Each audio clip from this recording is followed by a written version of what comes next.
Have you ever felt an invisible distance between you and the people around you, as if something has shifted, but no one will say what it is? Maybe a friend's tone changed overnight. Maybe laughter fades when you walk into the room.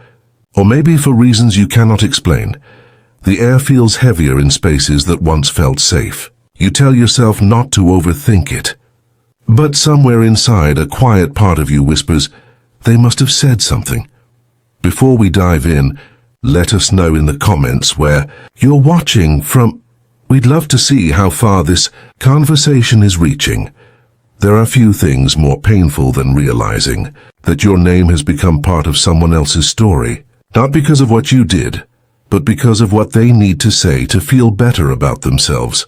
Talking behind someone's back is an ancient form of betrayal, silent, invisible, and cruelly efficient. It does not break your body, but it bends your sense of reality. Carl Jung once suggested that everything we refuse to face within ourselves eventually finds its way into the world. The parts we suppress and our jealousy, insecurity, resentment do not vanish. They find someone else to wear them.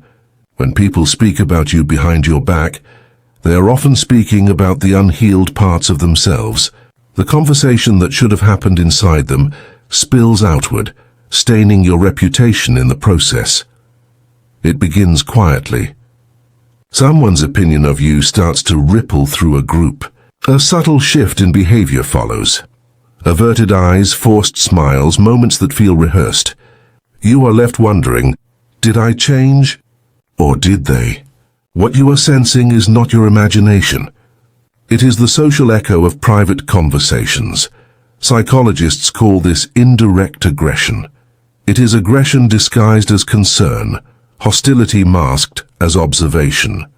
It allows people to harm without ever appearing cruel.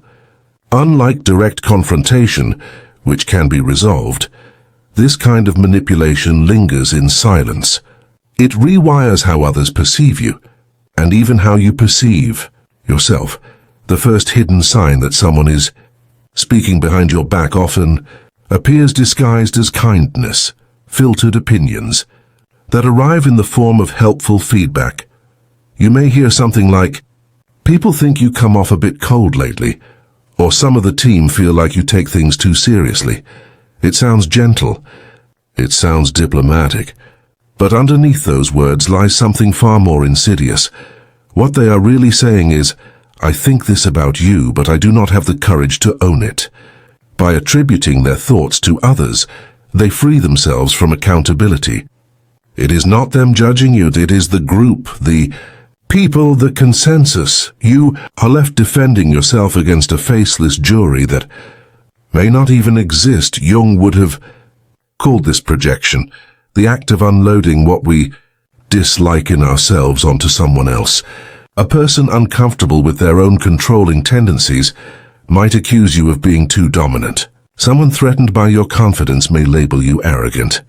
In their story, you become the mirror that reflects back what they cannot face. The most damaging part is not the comment itself, but the doubt it plants. Suddenly you start wondering if everyone truly sees you that way. Every silence feels suspicious. Every pause in conversation becomes evidence. You begin to shrink, trying to fit into a version of yourself that feels safer, smaller, more acceptable. This slow erosion of confidence is psychological corrosion. Research on social exclusion has shown that being subtly ostracized activates the same regions of the brain that process physical pain. Think about that. The brain cannot tell the difference between being socially rejected and being physically hurt. That is why this kind of betrayal lingers so deeply. You cannot point to a wound, but you can feel it burning inside you. When someone filters their criticism through imaginary others, they are not just expressing an opinion. They are rewriting your identity in the social world. It is a quiet manipulation of reality. And once a distorted image of you begins to circulate, it becomes hard to reclaim your true reflection. You start to wonder what version of you people are seeing when you walk into the room. Are they seeing you or the story they have been told? That uncertainty is the heart of the second devastating Sign: the compulsion to justify yourself when no one has accused you of anything. Have you noticed moments when you suddenly start explaining yourself for no clear reason? Maybe in a conversation, you feel an urge to clarify your tone or defend an action that no one has questioned. You add extra context, offer justifications, repeat your side of the story's but no one asked. It is as if your body knows it is standing trial, even though the courtroom is invisible. This is the aftershock of unseen gossip. Somewhere someone has reshaped how others perceive you. You can feel it. You cannot name it, but your intuition is responding to it. You sense that there is a version of you circulating out there, a distorted echo that you are now forced to correct through endless self-explanation. Psychologists refer to this as reputational manipulation, the process of altering how a group perceives someone in their absence. It is not just words.